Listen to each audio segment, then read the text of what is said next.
Оралхан Бөкей, Тортай мінер ақ бозат.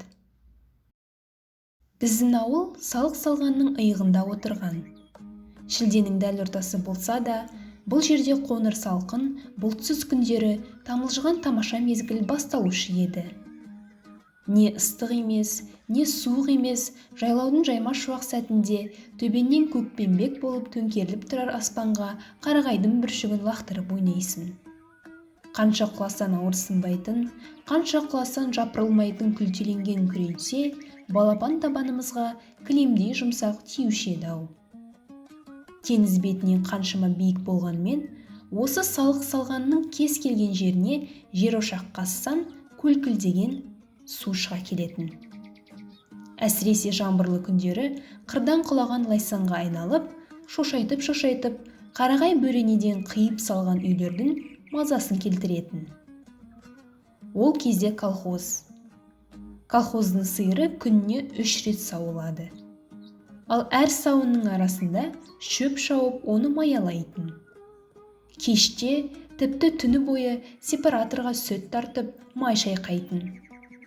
Шаршау дегенді білмейтін қыз-келіншектер соғыс жылынан кейінгі бейбіт күннің шуағына жылынып, сызылта ән салатын. Тау арасында жылтылдатып от жағып, ән шырқағанда лаулаған жалын бақсыдай тілін жалаңдатып күй шертіп, тау-тасты күңірентіп тұрғандай әдемі сезілуші еді-ау. Біздер балалар күні бойы өгіз үйретіп, бұзау жаямыз, 3 уақ сиыр сауғызамыз. Ымырт үйіріле алтыбақан құрған азаматтардың маңайында арпалысып, тиіп қашып, олардай шулап ойнап жүргеніміз. Біздің ішімізде менен 2-3 жас үлкендігі бар Тортай атты бала болушы еді. Әке-шешеден тым ерте айырылып, алыстан қосылар аталастарының есігінде жүретін. Қой аузынан шөп алмас жуас, құлағының сәл мүгісі бар, бала болып көп ойнамайтын жасқаншақ еді. Бәрімізден гөрі ерекшелігі, таңертеңнен кешке дейін бас алмай кітап оқи беретін. Қолына не тисе, соны талғамсыз оқитын Тортай ортамыздағы білгішіміз. Аузымызды ашып тыңдар абызымыз сықылды. Тортай әсіресе мені жақсы көреді. Жанынан бір келі қалдырмайтын. Әкем ферма меңгерушісі. Үйде ішім-жем мол, ит басына іркіт төгіліп жатушы еді. Шешемнің қолынан 1, жолынан 2 алып, әр күн сайын Тортайға таситынмын. Ол мені алдап, тамақ үшін дос болмайтын. Қайта, мен аш жүргенім жоқ, әкеле берме, деп ұрсатынды. Өз бейілімен көңіл хошы болмаса, ләм деп аузын ашпайтын. Әрі құлағы хақас еститін болған соң, әңгімеге зауқы бола бермейтін. Тек менімен ғана оңаша сәттерде ағыл-тегіл әңгіме құрушы еді. Бір күні мен Тортайды көп іздеп әрен таптым. Тұрған үйі аузына келгенін айтып, ұрсып қуып жіберіпті. Салық салғанның ұшар басындағы қалың тас қорымның үңгіріне кіріп, от жағып отыр екен. Мені көрген соң қуанып қалды. Орнынан атып тұрып, «Мені қалай таптың, ей?» деді. «Сенің үйің осы тас күрке емес пе?»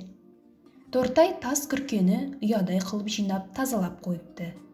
Бұдан бұрында осы жерге сан рет келіп, мекеніне айналдырған секілді. Қайран қалдым. Ағаштан қиып нар жасап, үстіне шөп төсеген. Өзіне тиесілі кітаптар әбден көп оқылғандықтан, жемтір болып бір бұрышта жинаулы тұр. Төр алдына ешкінің терісі төселген. Қарағайдың жуан кеспәлтак чөркесінен стол жасап, май шам қойыпты. Тастан қаланған жер ошақта маздап жанған от. Сіркіреп жаңбыр жауды. Үңгірге су тимейді екен. Күн бұлтты болған соң ба, ымырт ерте үйіріліп, көз байлана бастады. Үйден ұрлап алып шыққан нан мен ірімшікті столдың үстіне қойдым. Нардың шетінде жалаң аяғын салбыратып, үнсіз отырған Тортай, «Рахмет», деді. Үні біртүрлі көңілсіз, қарлығыңқырап шықты. Ешкім жоқта жылаған секілді. Оттың сәулесі тиген көзі қызарып, домбығып тұр еді. «Әке-шешен іздеп жүрер, үйіне қайт, қорықсын мен шығарып салайын», деді Тортай. Әке-шешен деген сөзді қырсығып айтқандай болды. Ал әке-шешемнің тірі жер басып жүргеніне мен кінәлі емес едім. Сенің жанына жата кетсем қайтеді? Дедім оттың шаласын ысырып. Қайтасын, деді ол міз бақпай. Мен бүгін оны мүлдем танымай отырмын. Қайтасын, әке-шешең менің басымды жарады. Жармайды, сен мені қума, дос емес пе едік? Оразанамыз тоқтықта ғана деген. Тоқ бала, аш баламен ойнамайды деген. Мен жауап бере алмадым. Үндемеген қалпы мыңқиып отыра бердім. Тортай менден, лаулаған отқа тесілген күйі күрсінді. Содан кейін нардан қарғып түсті де тас үңгірдің тесігінен сыртқа үңілді. Жауын ұзақ жауатын түрі бар. Төңірек тұтасып алыпты. Қоңың келсе, қона ғой, деді маған. Өзі тізесіне салып, қу бұтақты сындырды да отқа тастады. Мен әкелген ірімшікті бір асап, нарға қайта мінді.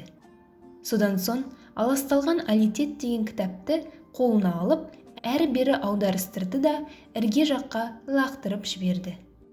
Жаңбыр толастар емес. Құлаққа тасқа тиіп тайғанап жатқан сыбдыр-сыбдыр үн естіледі. Күркіреп, сарқырамай ұрлана жауған нөсер қайдағы жайдағыны еске түсіріп, қиял дүниесіне жетелейді. Немесе маужыратып ұйқыны келтіреді екен. Босағада отырғаның не? Деді Тортай. Бағанадағыдай емес, көңілдейін депті. Кел жаныма, мен сені тым жақсы көремін. Бастықтың баласымын деп мұрныңды көкке көтермейсің, қарапайымсың. Тас ошақтағы оттың сәулесі қабырғаларға түсіп, қоңырқай тартады. Төбеде тесік барау деймін, тырс-тырс тамшы тамады бір жерден. Біз ертекті ескі дүниеде отырғанда едік. Менің кеңсірігім ашып, бір түрлі жылағым келді. Тортай, дедім. Ау, деді. Әңгіме не ертек айтшы? Баяғда бір жетім бала болыпты, деп бастады. Баяғда бір жетім бала болыпты. Ары қарай күңгір-күңгір, күбір-сыбыр ертекке айналды. Бүгінде менің есімде Тортай айтқан ертектің көбі қалмаған. Тіпті сол арманшыл баланың өзінде ұмытқандай едім. Тек баяғда бір жетім бала болыпты, деп басталушы еді. Ал қалай аяқталатынын білмеймін. Мүлдем есімде жоқ. Қалай аяқталушы еді? Менің жадымда тамаша сақталғаны, ол тас үңгірде шөп төселген нардың үстінде жатып, оқыған кітаптары мен өзінің арман қиялы туралы түн ортасы ауғанша айтқан күбір-күбір әңгімесінің еміс-еміс елесі ғана. Мені жып-жылы қойнына алып, ағалық ақылын айтатын тым зеректігі еді. Бұл дүниеде мен бір тұтар, сырласар, жалғыз-ақ нәрсем бар, ол кітап дейтін. Әкем де, шешем де сол кітап. Кейбірін екі-үш қайтара жалықпай оқып шықтым. Жалғыздығын, жетімдігін, бәрі ұмытылып, басқа бір жұмақты өмірге сапар шеккендей боламын. Әттен жағдай келсе, оқуымды одан әрі жалғастырып, Алматыға аттанар едім. Шынымды айтайыншы, кітап жазып, жазушы болғым келеді. Ақ жауын сіркіреп тұр. Тас ошақтағы от қоламталанып, үңгірдің ішіне қорқыныш ұялап, қараңғылана бастаған. Тортай әлі сөйлеп жатыр. Арманы таусылар емес. Демі құлағымның түбіне жып-жылы болып сезіледі. Ептеп қытықтайды. Мен үнсіз тыңдай беремін. Әлде тоңазығаннан, әлде қорқыныштан Тортайдың бауырына тығыла түсемін. Жайлаудың жадыраған ашық күндерінің бірінде Тортайға еріп бұзау бағуға шықтым. Менікі еріккенің ермегі сықылды еді. Тас шоқының ұшар басына дейін бұзауларды өргізіп бардық та еркіне қоя бердік. Өйткені төрт аяқты мал бұл жерден ұзап ешқайда кете алмайтын. Биіктеген сайын қалың барағы орман таусылып, таудың тас төбесі басталатын. Заңғартаудың төбесінде үнемі суық жел соғып тұратындықтан ағаш болмайды және шөпте бойлап қалың өспейтін тақыр. Жазды күндері үнемі сезімінді сергітер майдалеп есіп тұрар еді. Ал шоқылар өркеш-өркеш болып көк күмбезіне найзадай кіріп ұшпалана қол бұлғайтын. Қыздың жиған жүгіндей тай-тай, тен-тен жақпар тастың ара-арасына тас сарымсақ өседі. Тортай екеуміз тыртысып, Қол аяғымызды жаралай сол биікке шығып сарымсақ жұлып жегенбіз. Бұл тұстан таудың балағы ой етек алақандағыдай көрінеді. Сонау шатқалда Алтайдың шолпысындай мұң бұралып, ағараң қағып бұқтырма өзені күмістене ағады. Ал біздің ауылымыз көк жалқақ мұнар пердесіне тұмшаланып, тек нобайы ғана сүлделенеді. Қына басқан тасқа құлап кетердей болып, атша мініп отырған Тортай анау көк мұнар дүниеге бірденесін жоғалтып алғандай, көзін сығырайтып ұзақ қарадай. Сон шығыс жақты нұсқап, ереуілдеп сөйлей жөнелетін. «Ей!» дейтін маған танау делдиіп. «Егер осы тұрған жерімізден тұп-тура шығысқа тартып кетсек, қайда барар едік? Білемісің?» Мен иығымды көтеремін. Білмейсің. Моңғолиядан бірақ шығар едік. Сен болмасаң, мен жүре беруден әсте шаршамас та, қорықпас та едім. Рас айтамын, Моңғолияға барар едік. Бізді қазақтар келді деп құшақ жая қарсылар еді. Аппақ киіз үйге кіргізіп, тай сойып қонақ қылар еді. Боз биенің сүтіне шомылдырып, алдымызға астау-астау қазы қарта қояр еді. Ішеріміз алдымызда, ішпесіміз артымызда, қымызға қызыңқырап шәнейіп жатқанда, ақ отаудың есігін ептеп ашып, ай мен күндей қос ару кірсе, әттен дүние-ай, армансыз күліп ойнасақ, содан соң екеумізге екі ақ боз ат мінгізіп, әлгі екі сұлу қызды алдымызға өңгеріп елге қайтсақ. Алдымыздан ферманың бүкіл сиыры, бұзауы, түйесі, барлық адамдар қақ жарылып, қарсы алып, шулап, соңымыздан ерсе. Әттен дүние-ай, мұндай рахаттан кейін өліп-ақ кетсен не арман. Тортай көзі жайнап, астындағы жақпар тасты тебініп қалғанда, ар жағындағы шатқалға құлап кетеді екен деп, зәре-құтым қалмайды. Ақ боз ат демекші, түнде түсімде көк өгізім арғымақ болып, жер тарпып кісінеп тұр. О несі екен? Деп, бұзауларымен бірге кәперсіз оттап жүрген өгізіне күн сап қарады. Тортай, сен түбі сол ақ боз атқа мінесің, дедім мен шын көңіліммен. Қайдан, деді ол тастан тасқа секіріп, төменге түсіп бара жатып. Қайдан білейін? Әкем марқұмның тақымы қотыр-тайға тимей кетіп еді.